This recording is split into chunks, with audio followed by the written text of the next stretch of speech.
Le bilan fait état de 59 décès après le passage du cyclone Jezani, 2 à Tuamasin 1, 41 à Tuamasin 2, 3 à Badjezak, 2 à Manour, 1 à Nzuzurbe, 8 à Brickaville, 1 à Kazoubé et 1 à Mazakanjin.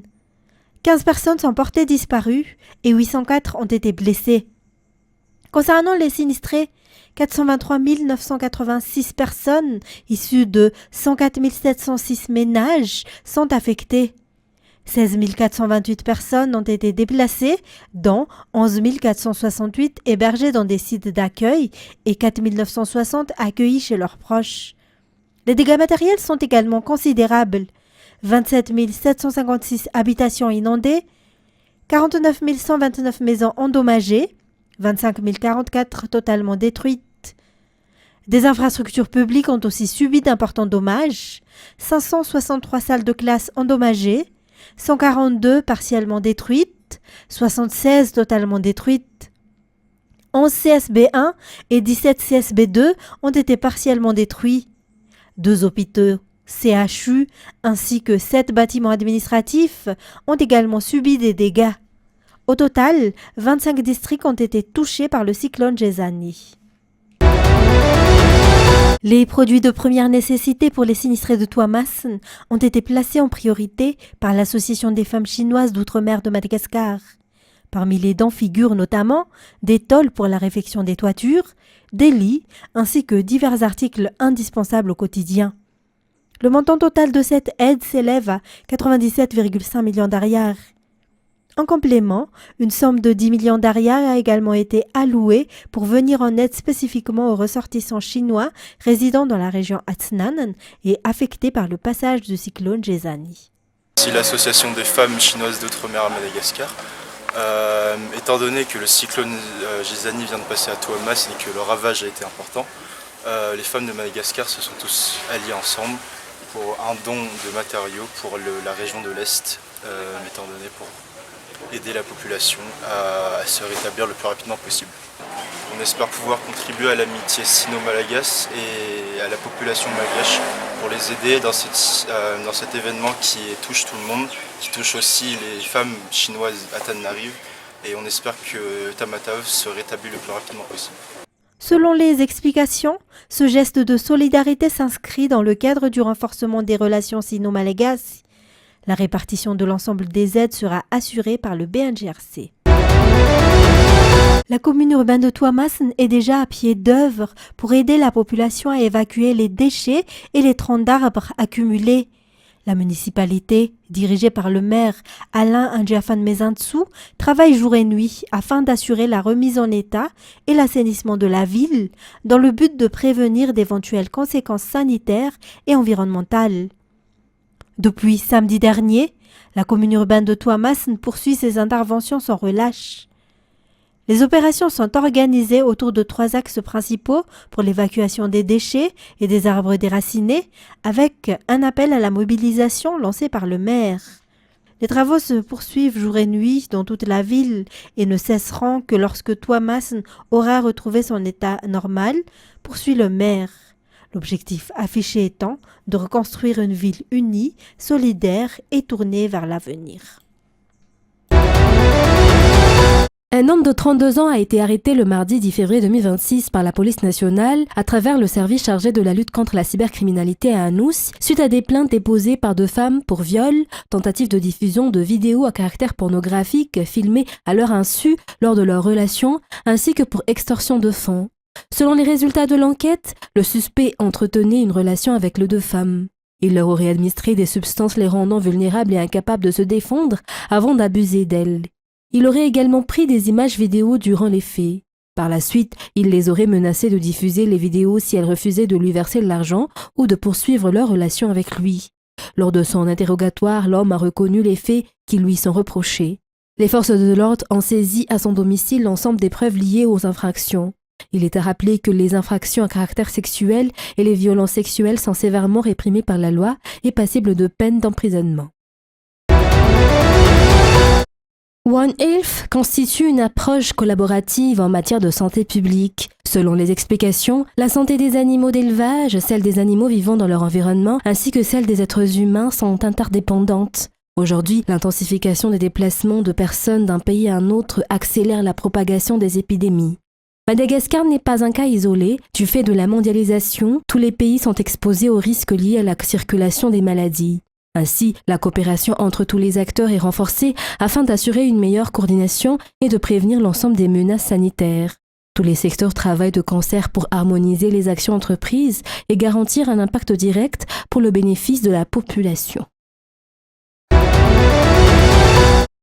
Aucune preuve formelle n'a été présentée et pourtant le vice-président de l'Assemblée nationale exécute l'ordre émanant de la ministre de la Justice pour la levée de l'immunité parlementaire du député Augustin Ndjemana-Nour. L'institution parlementaire perd totalement de sa crédibilité du fait que le président de l'Assemblée nationale ne fait qu'exécuter des instructions, a affirmé aujourd'hui le 7e vice-président de l'Assemblée nationale.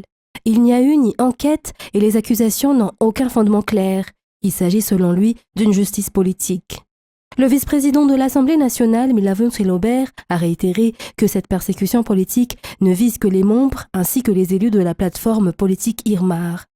La rencontre entre l'ancien gouverneur de la région Vakna Karach et le député Augustin Ndjemana-Nour avec l'actuel président du FFKM doit-elle être interprétée à tort comme une atteinte à la souveraineté nationale ? Ainsi, le groupe Irmar appelle les autorités religieuses du pays à prendre leurs responsabilités face à ce qu'ils considèrent comme une injustice à leur encontre. Il est à rappeler que les domiciles du député Augustin Ndjemana-Nour et de l'ancien gouverneur de région Vakna Karach Avivat Tourakoutvau ont fait l'objet d'une perquisition le week-end dernier.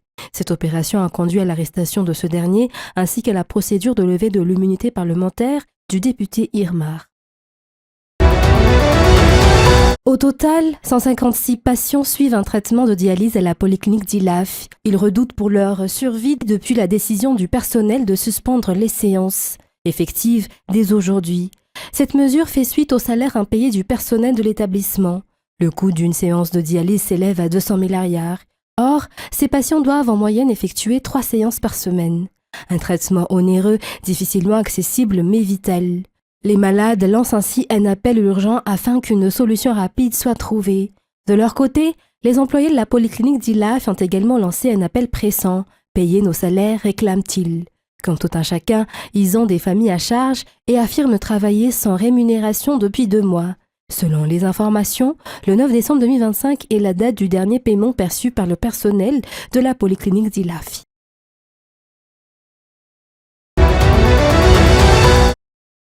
Les zones à forte concentration d'abonnés Antananarivo sont actuellement ciblées par la Task Force dans le cadre d'une opération de contrôle visant à lutter contre le vol et la fraude en matière de consommation d'électricité.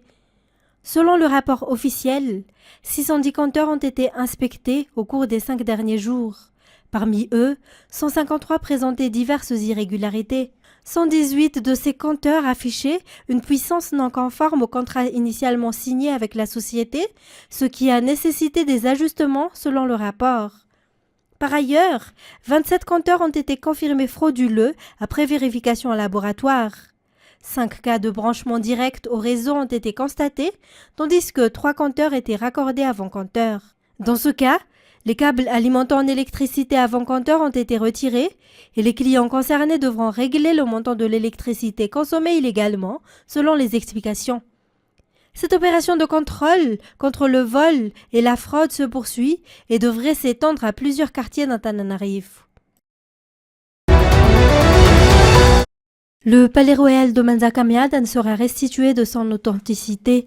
Le Colisée sera démantelé et tous les éléments présents dans le palais qui n'appartiennent pas aux souverains ou qui n'ont pas été érigés par eux seront retirés, conformément à la décision de justice rendue hier. Les groupes se revendiquant descendants des Indjin ont exprimé leur satisfaction à l'annonce de cette décision. Pourtant, ils ont été rarement visibles dans les contributions apportées à la restauration du Rouv jusqu'à présent. Nous sommes en 2026. Selon l'histoire, le palais de Manzakamiadan est classé patrimoine mondial de l'UNESCO depuis 2010. Avant sa reconstruction et sa réhabilitation, Des concertations techniques ont été menées avec la participation des descendants d'Indjin, d'académiciens, d'historiens, du ministère de la Communication et de la Culture de l'époque, ainsi que de l'ancienne présidence de la République. Cependant, la décision de justice rendue hier s'est appuyée sur une plainte stipulant que tous les éléments ne relevant pas des souverains doivent être retirés du Rouv. Il a également été affirmé verbalement que le palais de Manzaka Miad n'aurait perdu son caractère sacré et sa légitimité spirituelle selon ses descendants d'Indjin. Une question taraude l'opinion publique. La notion de asn et de tradition ancestrale dispose-t-elle d'une base juridique ou d'un fondement inscrit dans la législation malagasy? Les personnes ayant participé aux consultations préalables à la réhabilitation du Rouv n'étaient-elles pas elles-mêmes descendantes d'Indjin, ou bien seuls les plaignants actuels peuvent-ils se prévaloir de cette filiation? S'agit-il d'une décision politique ou d'un jugement strictement conforme au droit malagasy? Ce qui est certain, c'est que la démolition de tous les éléments non royaux à l'intérieur du Rouv suscite de vives discussions. De nombreuses pages sur les réseaux sociaux, notamment Facebook, ont relayé l'information. Les réactions sont majoritairement opposées à la démolition, tandis qu'une minorité y est favorable. Certains ont même déclaré que, bien opposés à l'ancien régime, ils ne soutiennent pas la destruction d'infrastructures financées par l'argent public et non par les fonds des descendants d'Indjin. Ces groupes de descendants souhaitent véritablement procéder à une purification complète du palais royal en cette période républicaine. Le Rouv pourrait se retrouver entièrement dépouillé et revenir à l'état dans lequel il se trouvait après l'incendie du 6 novembre 1995. Désormais, les observateurs attendent de voir comment cette restauration du Asn sera mise en œuvre par ceux qui se revendiquent descendants d'Indjin au sein du palais royal. Les Malagasy s'interrogent déjà sur l'apparence future du Rouv après la victoire judiciaire significative obtenue hier par ces groupes.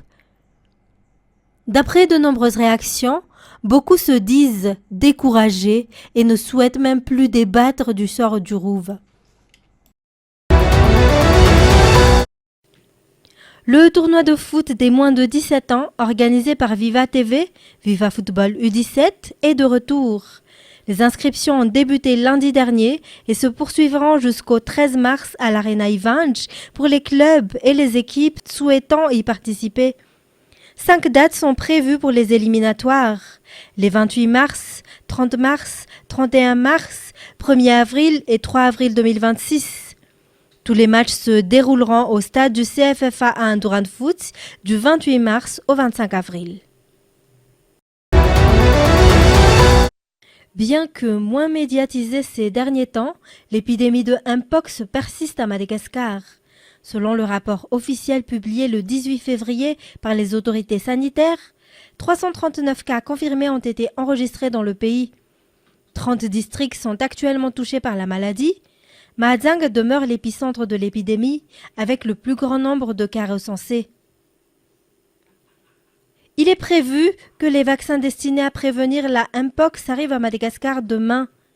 Au total, 30 000 doses sont attendues. Toutefois, leur administration sera limitée à certaines cibles prioritaires selon les responsables. Madagascar avait sollicité 130 000 doses, mais seules 30 000 ont pu être attribuées jusqu'à présent selon les explications.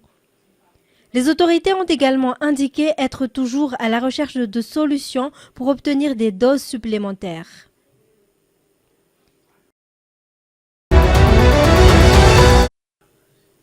Le secteur de la santé traverse actuellement une crise profonde en raison du manque de personnel, d'équipements et d'infrastructures, selon les explications des professionnels de santé à Nouv.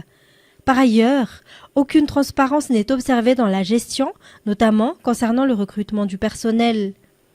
Les membres craignent la persistance de pratiques de corruption et affirment qu'ils n'accepteront jamais l'exclusion de certains membres.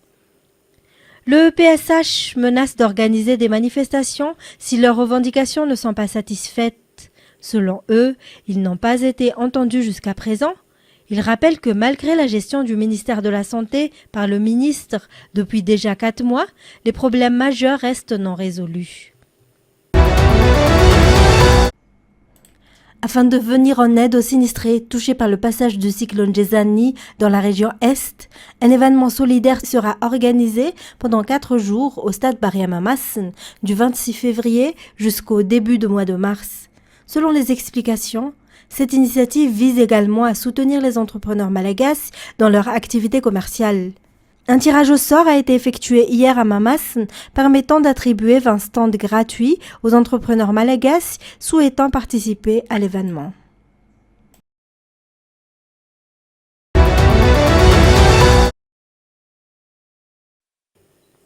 Les habitants touchés par les cyclones Fiti et Gézani vivent toujours dans des conditions extrêmement difficiles. Il est vrai que Madagascar a reçu de l'aide de pays partenaires, mais les sinistrés ne perçoivent pas d'amélioration concrète de leur situation selon leurs plaintes. Dans certaines régions, comme à Lochamangour, à Nalamang, peu de soutien gouvernemental est parvenu aux sinistrés. Des villages reculés dans l'est de l'île n'ont reçu aucune assistance après le passage de Gézani, seules les grandes villes ayant été priorisées selon les informations. À Nalamang, les populations des zones défavorisées vivent encore dans des conditions très précaires. À Tuamassen, il faudra peut-être plusieurs mois avant que l'électricité revienne. Et il n'est pas encore certain de connaître la fin de la reconstruction de la ville. De nombreux foyers attendent toujours une aide gouvernementale pour pouvoir reconstruire leurs maisons et remplacer leurs biens détruits. Jusqu'à présent, beaucoup de sinistrés se disent orphelins et estiment ne bénéficier d'aucune protection. De leur côté, les autorités continuent de communiquer qu'elles déploient tous les moyens possibles pour obtenir de l'aide pour les sinistrés. Pourtant, les informations diffusées dans les médias donnent l'impression qu'aucun citoyen sinistré n'existe à Madagascar et que seules les relations internationales et la poursuite d'anciens responsables gouvernementaux sont au centre de l'attention du pouvoir en place. Quelle est donc réellement la priorité de ce gouvernement ? Les questions sociales restent sans réponse. La date des concertations nationales reste floue. Le plan de gestion du pays est encore incomplet. La pression internationale et les sanctions subies par Madagascar n'ont pas été résolues. Et pourtant, les dirigeants s'empressent de lier le pays à des accords internationaux délicats. Où en est réellement la réforme ? Quelle sera la place de Madagascar dans les relations internationales ? Et quel impact tout cela aura-t-il pour les Malagasy ?